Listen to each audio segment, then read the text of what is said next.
Sentire Media. Ciao a tutti and welcome to Venice Talks, a podcast series dedicated to Venice in Italy. I'm your host, Monica Cesarato, a Venetian food and travel blogger. Join me as I share my insider knowledge to help you explore Venice at 360 degrees. In this weekly podcast, we'll dive into the heart of a city, uncovering hidden stories and connecting with the people who make Venice unique. The artisans, the writers, the fashion designers, the bloggers, the journalists, and more. Let's break free from cliché and discover the true essence of Venice, not just the monuments, but the vibrant people, the Venetians. Experience Venice the right sustainable way. You can find me on my blog at www.monicacesarato.com and across all social media platforms. Enjoy the episode and let's journey through Venice together. All right, Venice lovers, I need you. If Venice made you swoon, sigh, cry, or spend way too much on spritz and cicchetti, I want to hear all about it. Send me a voice message, maximum 2 minutes, we're not making a Netflix docuseries here, and tell me what you love most about Venice. Could be a hidden gem, a gondolier with style, or just how you got gloriously lost in the little alleyways. Send it via email at info@monicacesarato.com or via WhatsApp. And hey, if you pop into a shop, a bar, trattoria, whatever you heard about on Venice Talks, tell them please. Shouty, whispery, mimey, just let them know the podcast sent you. It will make them so happy. Can't wait to hear your stories, and yes, bonus points if there is a seagull involved. Welcome back to Venice Talks, Season 3, Episode 11. Hi everybody, welcome back to another episode of Venice Talks. Today I have a very special guest because she does something that, to be honest with you, I never heard of before I spoke to her, or I did hear of, but I didn't even think they still existed. So I'm going to talk to Laura Pritchard, who is a maestro dasha, and I'll let her tell you what a maestro dasha in English is. Ciao, Laura. How are you? Yeah. Hi, I'm very well. Thanks for having me. It's very nice to talk to you. It's beautiful talking to you, but can you explain to everybody what a maestro dasha is? Sure. So I didn't know this term until I came to Italy. What we would call it in English is a shipwright. Okay. Shipwright with it spelled W-R-I-G-H-T. We use this word right. It's an old-fashioned word in English. We use it in other ways, like cartwright is a very old term for someone who used to make wheels, for example. Okay. So shipwright is someone who makes boats. Yeah, a master shipbuilder, right? Yeah. Okay. So I don't know whether we could put the master bit on at the front of my title. Okay. I feel I'm very much a beginner shipwright, but I do have all the skills and the knowledge to be able to build a ship. And that's what maestro dasha means, or maestro dasha, and it's people always say ooh when they hear me say it, because I know. It's not, I went to. It's not something you hear very often, and of course it's not something you hear very often for a woman to say. Exactly. But fortunately more women do it now, and those women are very passionate about it. Okay, let's start from the beginning, because obviously I'm talking to you. You live in Venice, you're British, and you do something that is unheard of, I think, in Venice as a woman. Okay, so let's start from the beginning. First of all, how did you become a shipwright? So if we go right back to the beginning, my original training... We want to know your story, of course. My original training is in theatre design. Funny enough, I didn't think about it when I decided to retrain as a shipwright. But there is a lot of similarities. So it's working in 3 dimensions. It's working in a very practical way, in understanding materials. I mean, obviously, in the theatre, there's a lot of very creative imagination. Yeah, of course. Things don't have to actually work. So if you were to build if you fall apart, it doesn't really matter. No, exactly. So if you fall out of the ship, or the ship falls apart on the stage, you're not going to drown. So yeah, of course. I mean, there is the odd staging that is with water, but anyway. But that was my background. And then I went off to do many other things that all kind of utilized that background. So I worked a little bit in the music business. I worked in fashion because I also did costume at the same time. And I also did some script writing. So they're all things related to that kind of creative activity. And then I got to my just before my 50th birthday, maybe. And I was going through the menopause, and also as we do. And I'm very passionate about being honest about that as well, because it certainly changed my life for good ways, but for a period it wasn't very good. And I think it's really important that women talk about it and understand that it has, a big effect, but it doesn't have to be the end of the world, which for some people, that's what it feels like at the time. So I was kind of going through a little bit of an end of the world phase. And I tried to do something else. I tried to go off and do an MA in book illustration. I knew I wanted to do something different. I knew I'd been okay, Laura, stop there, because right now I'm thinking this woman is going from book illustrator to building ships. Crazy, huh? Talking about having a good time with menopause. Okay, sorry, I stopped you, but it sounded so funny. Go on, sorry. But the really interesting thing about, and I think this is a really important part about the book course, was that the course that I found, there's quite a few in the UK. So I was living in the UK at this time. Where are you from in the UK? So I was born in the countryside north of London, in what you would think would be the absolute classic idea of an English village. You're an English Rose then. Yeah. Well, I'm half English and half Welsh, to be absolutely honest. Right. Okay. So, British Rose. Yeah, exactly. But I always like very passionate about the Welsh side. So I grew up in the countryside, and then I moved to London, having studied in Nottingham, and I lived in London for most of my adult life. I loved London. And there's a famous phrase from the diarist Samuel Pepys, who says, if you're tired of London, you're tired of life. So I never thought I would get tired of London, and then I was like, I'm a bit tired of London. So that was a bit of a scary moment. Well, listen, has he ever been to Venice? No, he hasn't. Exactly. So that's probably why he said that. But anyway. But the really, really interesting point about, because as I said, there were lots of different courses I could have done.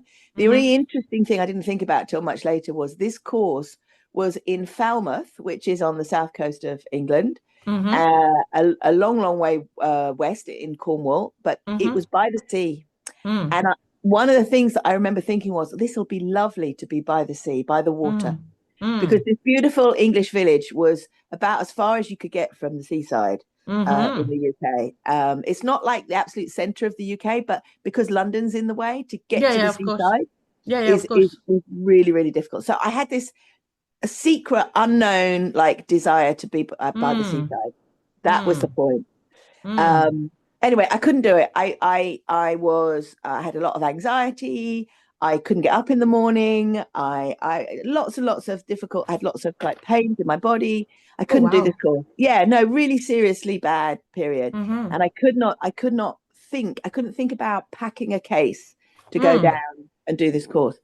And my cousin, who lived in the very south of England, in Winchester at that time. Oh, okay. Yes, I know Winchester. Beautiful city. It's a beautiful, beautiful city. I think it's actually one of the first ever city I visited in my first ever trip in UK in '87. Can you believe it? Amazing. Yeah, wonderful. And it's a good city. If you want to really see a slice of British history, then Winchester's the place. Yeah, absolutely. So she heard that I wasn't doing very well. She invited me to come and stay with her. And so I did that, and that was good.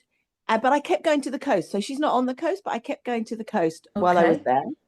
And one day I went, maybe I could get a job by the seaside, any job, just to be by the seaside. And when I looked for adverts, I saw this course that was a year's course to learn to build wooden boats. And you had a fulguration. You just got a light on your head, and you said, that's it. Fulguration? Yeah, you don't save anything in English. You see, I make words up. Folgorazione, the bright light on top of your head. Sorry, every Yeah, so no, no, often no. I make up words. Usually people get what I'm saying anyway. No, I got it. I got it. It's very interesting. Yes, exactly. I'm trying to think whether there's an absolute English equivalent. I can't think of it, but I will come to me. But Okay. yes, a light bulb moment, Yeah. exactly. And but I was like, can I do this? Can I? I don't know. So Yeah. anyway, I went and did a little trial. I thought I could do it, and so I signed up for this 1 year course in Portsmouth, Uh-huh. which is the equivalent of the Arsenale. The Yes. shipyard in Mm-hmm. Portsmouth is very much the equivalent of the Arsenale Mm-hmm. in Venice. Very important historic dockyard, and they had this course, which sadly is closed now, and that's what I did for a year. Right. So I can tell you about the course, but the important thing was that everybody kept saying to me, well, everybody kept saying to everybody, what are you going to do next? What are you going to do next? And I was like, I don't know. All I need to do is cut this piece of wood or Uh-huh. hammer this nail, or that's all I can concentrate on at the moment. Uh-huh. Uh-huh. And then at a certain point, I thought, I've got to have to give an answer. And Mm. uh, in fact, I've had a long, long kind of love affair with Venice, visited many, many times over the Mm. years. Mm-hmm. And so I just said, well, I'm going to go to Venice and build a gondola. And which I can just imagine everybody's face. Yeah, exactly. Yeah. And it was a joke, really. It was just something to say. And then, like 2 months later, I thought, Why well, not? why not? Perché no? Okay. Exactly. So that was The beginning. the story. The story that, Mm. that that yeah that got me to the point where I might be in Venice actually working on a boat at some point. And then you moved. So I have a very, very old Venetian friend who I met like 30 years ago. Mm-hmm. And he I knew that the most difficult thing for everybody who wants to come to Venice would be accommodation. Yeah, of course, And we all know so that. yeah, and so I thought, well, I'll ask him and he'll hate me because he won't know anyone. Just as if Mm-hmm. someone asks me, I don't know anyone, Of but I'll ask course. him anyway. And so he said, okay, I'll ask around. And what I will say, I'm sure that this is the story for lots of people in life and lots of people who come to Venice, it feels to me, that there are moments in life where Mm. things happen. So that, like my cousin saying, come live with me for the summer. Mm-hmm. Like Andrea went out of his office. He works in a friend's palazzo where the guy doesn't want to be alone. So he has lots of people working, his friends working in offices. And Mm-hmm. so he walked out of his office and he said, does anybody know, thinking this won't happen, does Mm. anybody have any accommodation or know anyone? My friend wants to stay in Venice. And somebody else in the office went, oh, yes, I do. And this Wow. never happens. Not in Venice, where Not even in Venice. locals cannot find a place to live long term. I mean, Exactly. this is so fate. I'm Exactly. like you. I truly believe there's certain times in life where things happen for a reason. Mhm. So you So, got, mm. so what it was but there's another twist to the tale. So Oh, it was an opportunity for 6 months. A mhm, lady who lived in Australia for 6 months and lived in Venice for 6 months. So mhm, my course was finishing in sort of October, and so I could take it from October to April. mhm, And and I came to visit and saw that it was okay because I was, as I said to you, I never traveled really very much, certainly mhm, never lived in another country. So mhm, I came over and met my friend Andrea, met uh, Robin, the lady who rented the place, and then she just used to do it like just for friends, just because she mhm. wanted the apartment not to be left empty in the winter. Yeah, yeah, of course, of And course. uh, and uh, and then I was in London and I got two messages, Mhm, one like on the phone and one email. And the phone one was I'd applied for one job. It wasn't a very good job, but I'd applied for it and didn't get it. And then mhm, there was this phone call saying, well, we can give you another job if you like. mhm, And at exactly the same moment, I got this email saying the tenants of my apartment. So I had paid a lot for my course in Portsmouth by mhm. renting my apartment in London. And those tenants sent me an email saying, we've decided that we need to go somewhere else. So we're ending our contract. Oh la la. So Okay. I was like, okay, the universe is telling me to stay in London. So I did that. I contacted the lady. I said, I'm really sorry, plans have changed. I can't come. I can't afford to come. I've never had a huge amount of money, so this was a big thing for me. And as I took this job, it was actually working at the Royal Opera House in London, which is an amazing place. Yeah, amazing place, okay. but it was working in their shop. So I always I would walk up to their prop department and look longingly, wishing I was working there. And then come back to the shop. And within a month, I was really unhappy and back to this bad place that I'd been before. And I went, oh my God, I've made a mistake. I made a terrible mistake.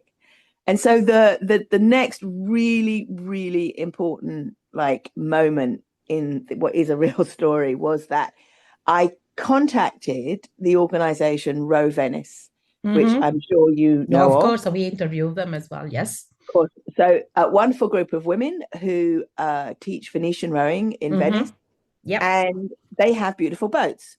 And so I emailed Jane, who, I didn't know that's who I was emailing at the time. Yeah, of course. And said, I'd like to come to Venice and could I help you? I mean, I didn't feel very qualified at the time, can I come and be a volunteer and help you with your boats? Because I felt like if I had a project, I didn't feel like I could just come to Venice and walk around. I felt like I needed to have a good reason. So of course. Jane immediately emailed me back and said, oh, yes, absolutely. And I thought, okay, well, this is supposed to happen then. Yeah. So I recontacted Robin. I said, yes, please, can I come again in January? And she said, yes, it's available. And then I looked at my email and there was another email from Jane saying, oh, I'm really sorry. Actually, the girl who works on our boats doesn't want any help. Oops. I was like, oh my God, you're kidding me.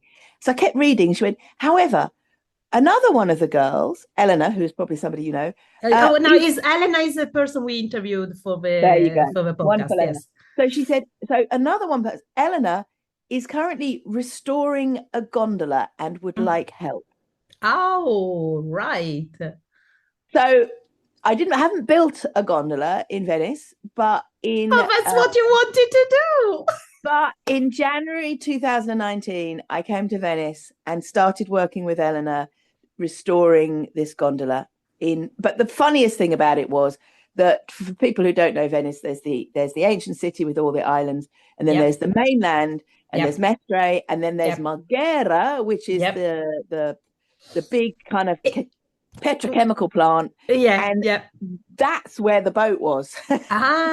She had it there. Okay, right. Because this is one of the biggest problems about working on boats in Venice is there's no space.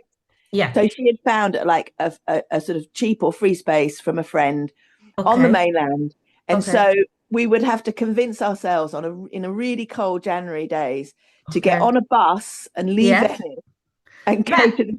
But you as a foreigner, you get it. But Elena, moving out of Venice, I can just see that, because Venetians do not move out of the main city. It's like going, oh my God, we're going to terraferma. Oh my God.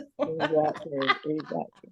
I think it really helped her, but she had somebody else who would say, yes, let's go. And I needed that, I needed to say that to the people in the UK, they didn't care, but I cared to be able to say, yes, I am working on a gondola and I am going, so that was the story. And so I came and I fulfilled that mission that I said that I would do. Wow. And I can't believe it. You actually said it and you did it. It's amazing. So manifesting does actually happen. Oh, absolutely. You got to believe it. You got to dream things and then work towards a dream. Obviously, you got to make a dream fairly reasonable, and in your case, working on a gondola wasn't unreasonable because you had the skills to do it. So now, so this was 2019. I ask you after about the Acqua Alta, because obviously you must have lived through the Acqua Alta, I assume. Now, we're talking about 6 years ago. Ooh. I know. So now you are working Are you just helping, or you actually working So as a maestro Dasha in Venice?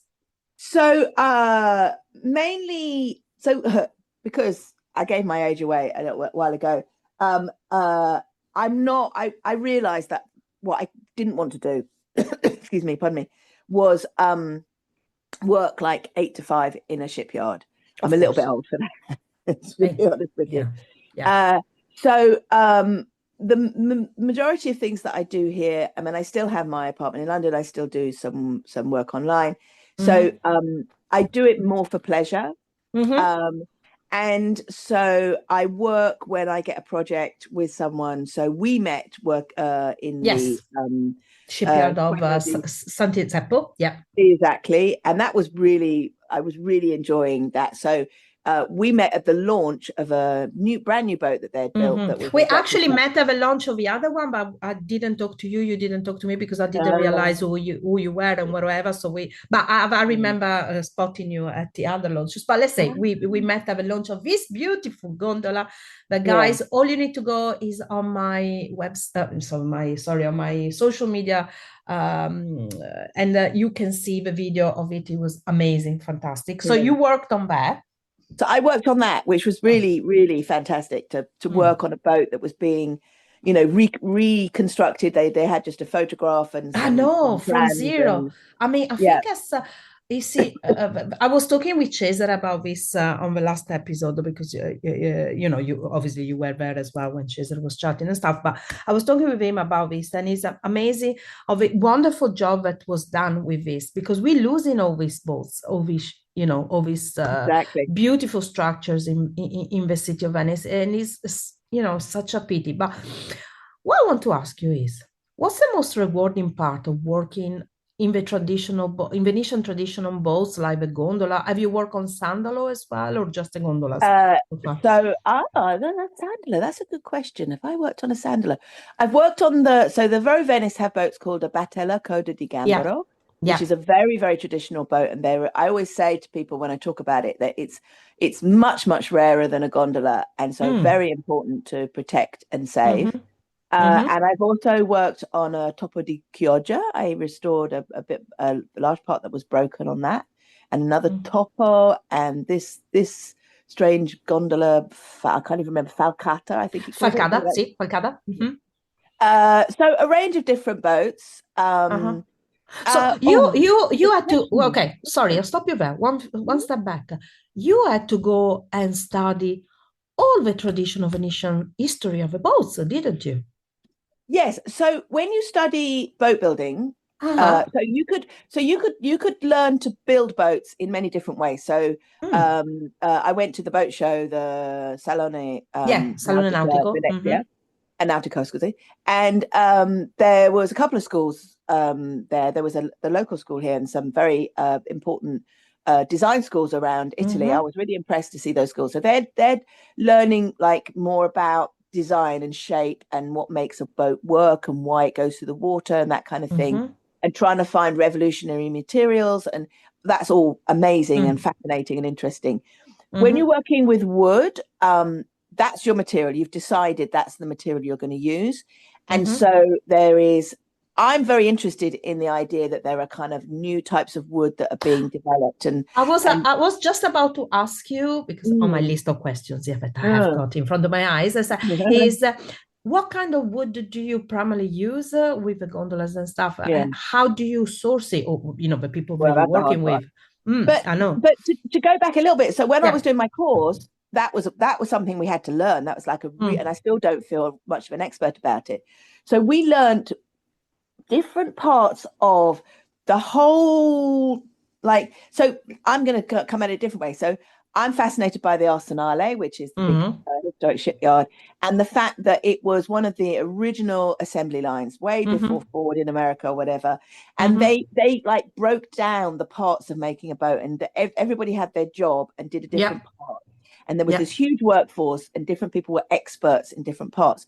So I did the Mm-hmm. opposite. I learned everything in a year. I learned from, Okay. preparing a piece of wood through to painting it and putting the metal pieces and everything that you put right to, even, which I'm not an expert on, but if I wanted to, we did some work on engines, for example. Okay. But wooden boats use a natural material. So I guess that is probably one of the things that I'm most interested in and most passionate about. And wood, there's lots of different types of wood that you can use to build a boat. And depending on what part of the world you'll use different wood, partly because that's what's available, and partly because you know that the properties of that wood, the history of that community will have learned that wood works well. Okay. I come from the UK, and the British Navy obviously was very successful, very famous. And the British Navy, one of the reasons that we conquered certain countries and dominated certain countries around the world is we wanted their wood. Okay. So the Venetians did the same, yeah. There you go. I mean, that's another thing that I found really, really interesting is there are so many similarities between Venetians and the Brits. The Brits who were on the water, the Brits who are sailors and who are in the Navy and who traveled the world have very, very historically very, very similar experiences and passions and intentions as the Venetians. There's a really, really similar feeling and understanding and mistakes, to be honest with you. Of course, weren't always the best decisions. But so to go to wood, probably I could give you 4 woods that are really important. So oak, which is, you can build a whole boat in oak. The most difficult thing is that oak's very slow growing. Most of the best woods are. And the big trees that would help you make, for example, a big boat just do not exist anymore. And a lot of oak is protected, which rightly. Of course. Yeah, of course. So that, getting hold of oak is difficult. Sometimes what happens is there's a big storm. The UK in the 80s had a massive storm and loads of oak trees fell down, and they, suddenly there was a lot of oak available because they want to use it. They don't want to just burn it. So it's a strange thing that you can sometimes find the materials that you need. So oak, teak. So oak's a really good wood just because it just does pretty much everything. Teak's a really good wood because it's oily wood. And oily wood just works well in the water, and you don't have of course. Thing. So teak's really great, but again, it's a protected wood these days, or should be. Mahogany.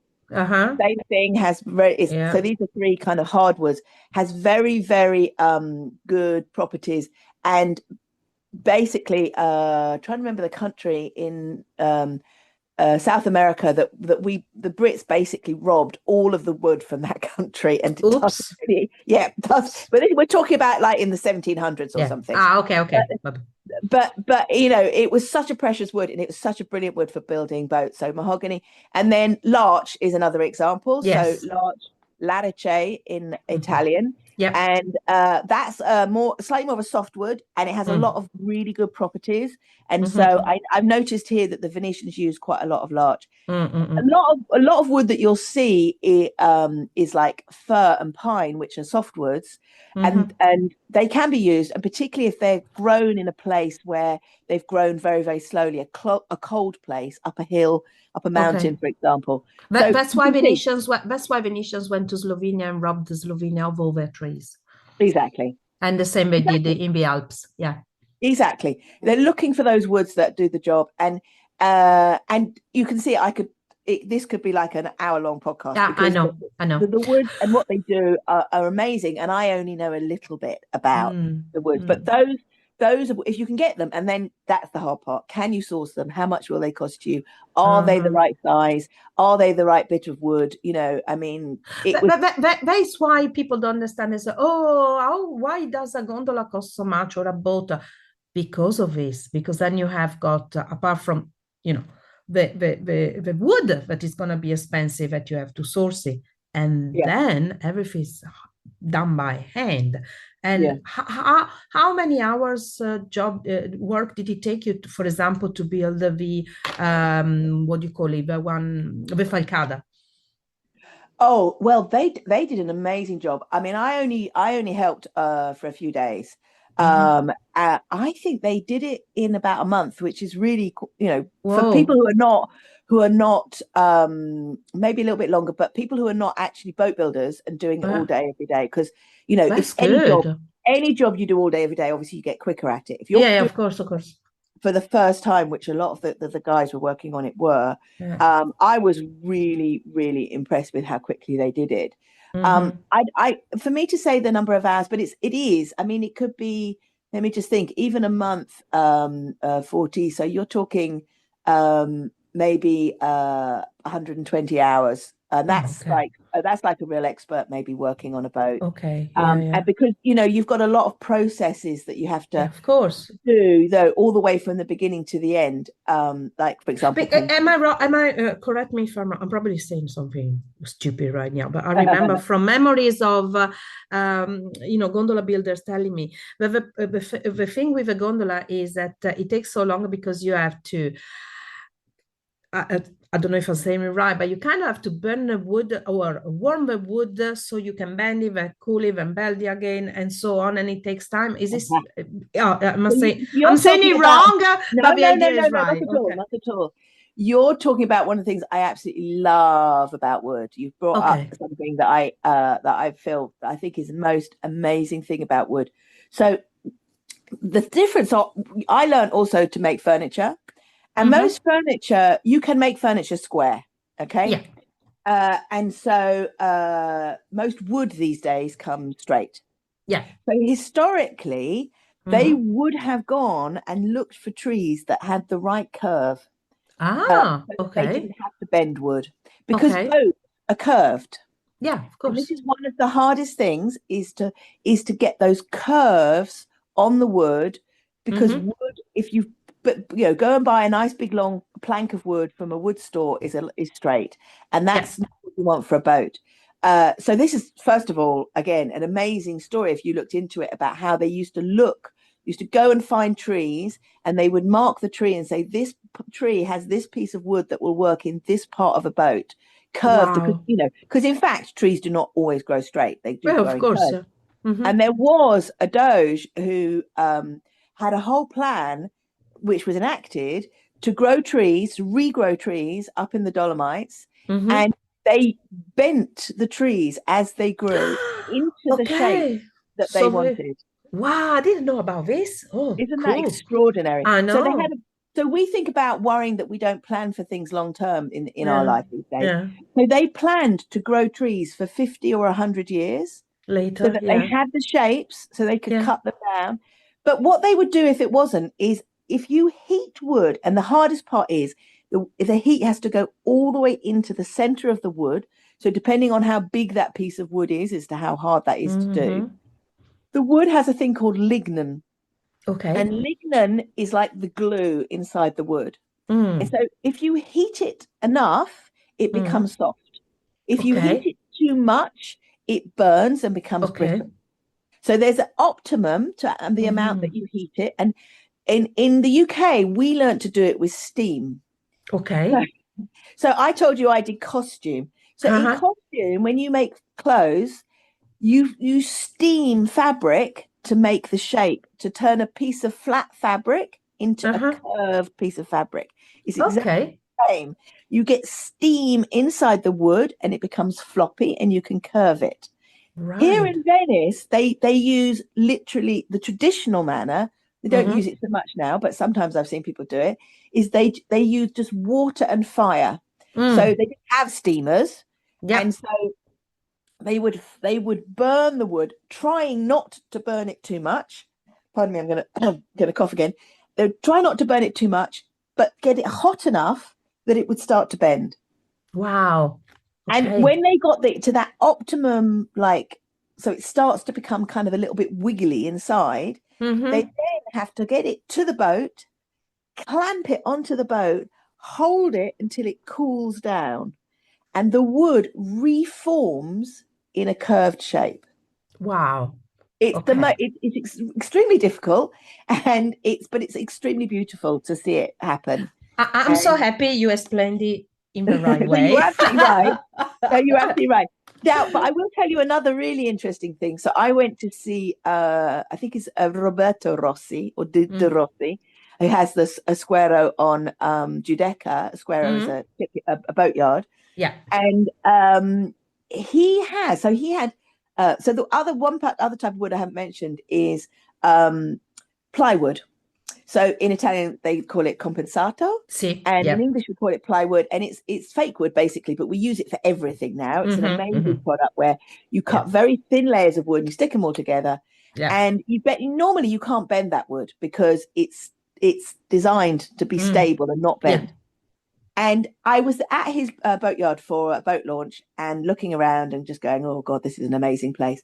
And there were these enormous pieces of plywood, and they had other pieces of wood leaning up against them. And I asked about it, and he said, oh, this is very special plywood that has been made to bend. It has glue in it that makes it floppy. Oh my God. Oh, exactly. I cannot imagine how expensive this stuff is, because there obviously are furniture makers, there are other people who do want bendy plywood.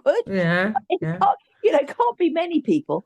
And he had to put the other wood up against it to keep it flat until he needs it. Because otherwise it would all just kind of flop. I mean, it's not really, really bendy, but it would start to flop into shape. With the humidity and stuff like that. Of course. Oh my God. Oh my God. I was just like, that's the most amazing thing I've ever heard of. I want some of that stuff. Incredible.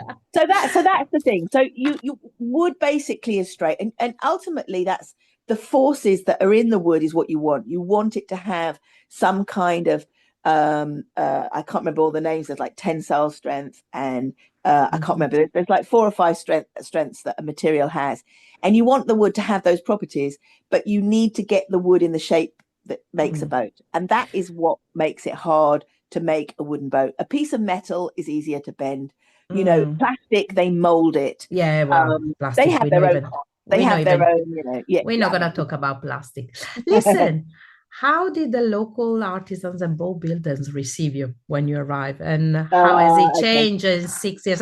Keep it short, though, because I only got 5 minutes to do this. I know. That's why I can always call you back for another episode. Don't worry about it. I would say that it wasn't easy. It wasn't. And in general, even now with my boat club where I row, that we have a communal boat, I say I can help you mend that, and they never come to me, even though I probably But I also this experience at the Squero where Cesare was great. He just picked up a electric saw. He said, "Go on then," and I really put my hand up to him, because then I could show him that I knew what I was doing. And so it'll get there, and there are other women boat builders in the city now, and there's a wonderful organization in the UK, but they came and did a series of interviews with women boat builders. You might want to check it. It's called Women in Boat Building, so you can find that as an Instagram account. And I was really interested to see that they'd found like 4 or 5 women boat builders in Italy to interview. So I can't remember whether one of them was in Venice or not, but we're getting there. Us women, we're getting there, basically, slowly. But the Venetians, they're a little bit suspicious about us being women, and they're a little bit suspicious about me being a foreigner. And you got both of them. I've got both of them.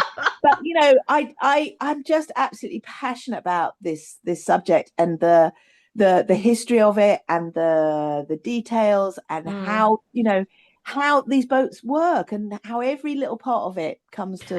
And also you're helping to maintain the memory, and that's something that maybe they don't realize. But I think when you persevere with Venetians, once you persevere and they see that you're serious, and they do eventually give up and say, okay, fair enough.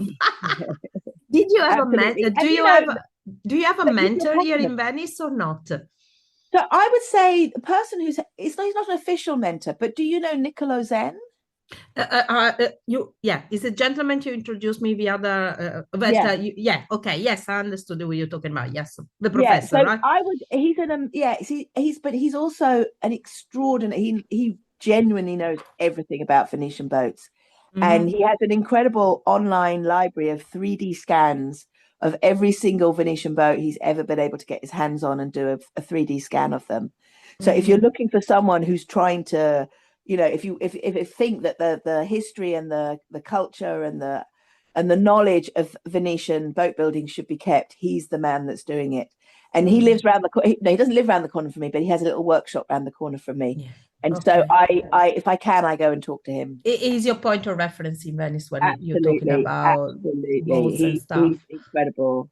Yeah. So yeah, and and my rowing friends, because rowing, Venetian rowing tells you an awful lot about what a Venetian boat should be. That's another whole subject. Listen, what if someone from abroad wanted to follow your path? What advice would you give them? Don't. No, I'm kidding. I'm kidding. I think for people, so I would say don't do it if you think you're going to save the world working with wood. Because that's what I thought. And I had a bit of a crisis when I realized that's not what wood's about, really. So working with wood is just like any other material. It has its good parts and its bad parts. Plastic has its good things. You can't deny that there are elements about plastic that are important and useful. And wood is exactly the same. So don't do it if you think, oh, I'm going to go back to the old days and save the world. Yeah.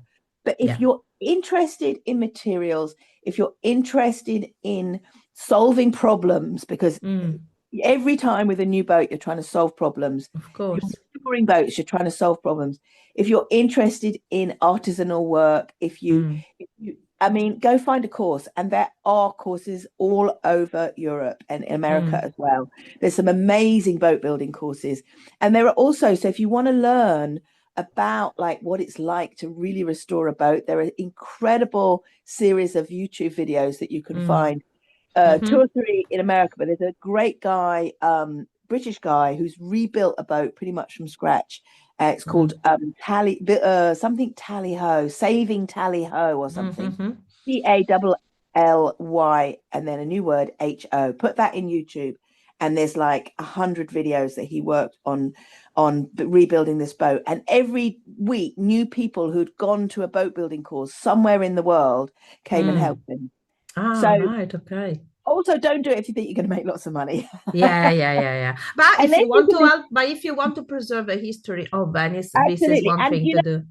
One thing that I think is missing, and one thing that I think would be a really interesting project to get together at some point, is more documentation of the skills. Yeah. So like he's done it with his project, but like a really systematic documentation of in a fun way of like, these are the skills and this is how we're going to not lose them for the future. So Laura, you got the knowledge, I got the words, you have a mouth, and I might have a video maker, so we should let's talk about this. That could be a new YouTube channel we can start and whatever. But one thing I wanted to ask you, the last one.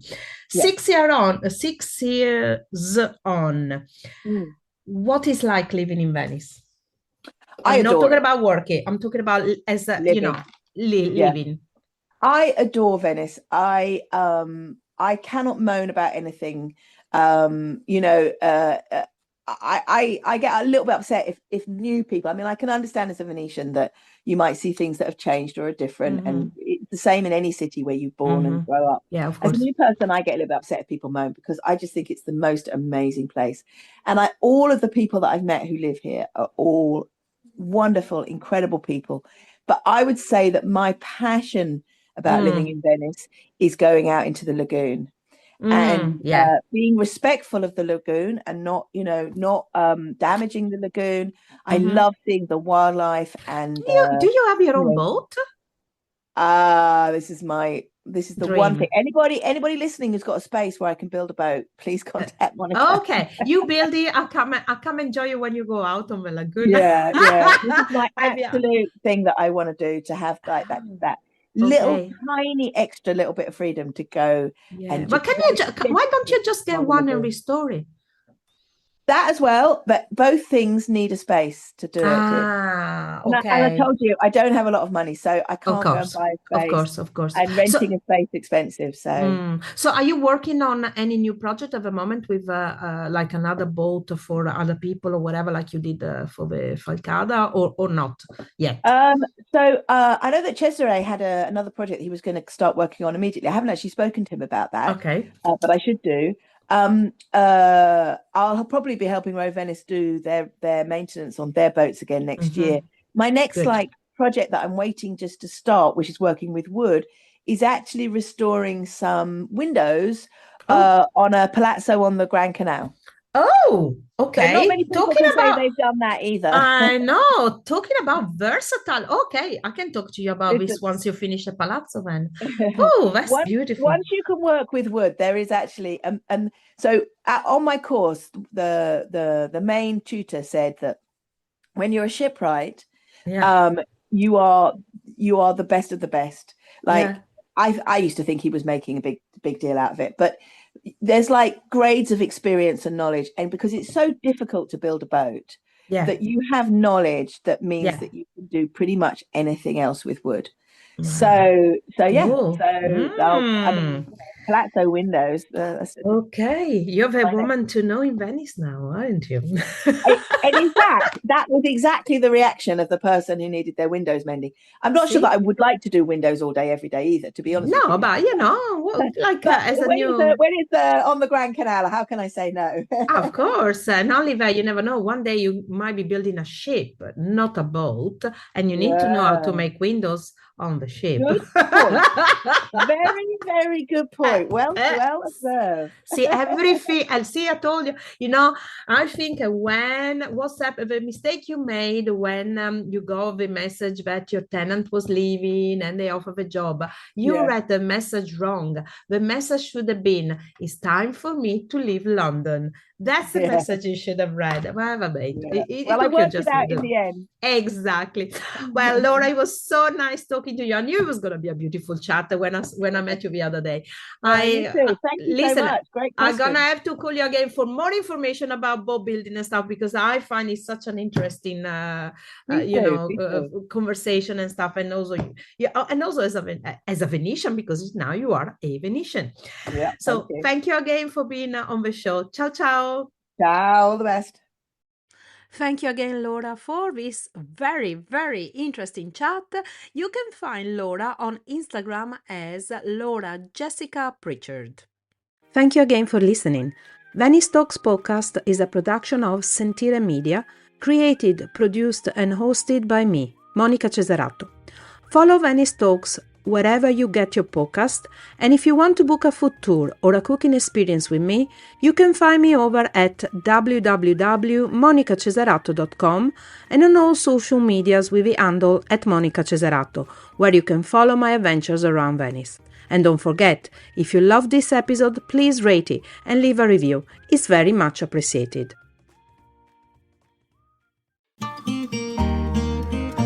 Sentire Media.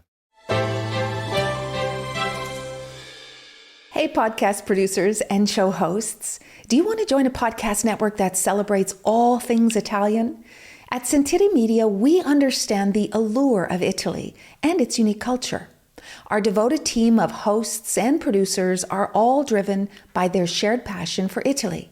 And we work tirelessly to create the best lifestyle podcasts and content that will whisk you away to the very heart of Italy. With us, you can savor the mouth-watering flavors, get lost in the stories from the past, break down the cultural barriers, and truly immerse yourself in the vibrant traditions of this intoxicating country. If you have a great podcast idea or are already in production and would like to join Sentire Media, head over to sentiremedia.com, that's SENTIRE media.com, and find out how to submit your show.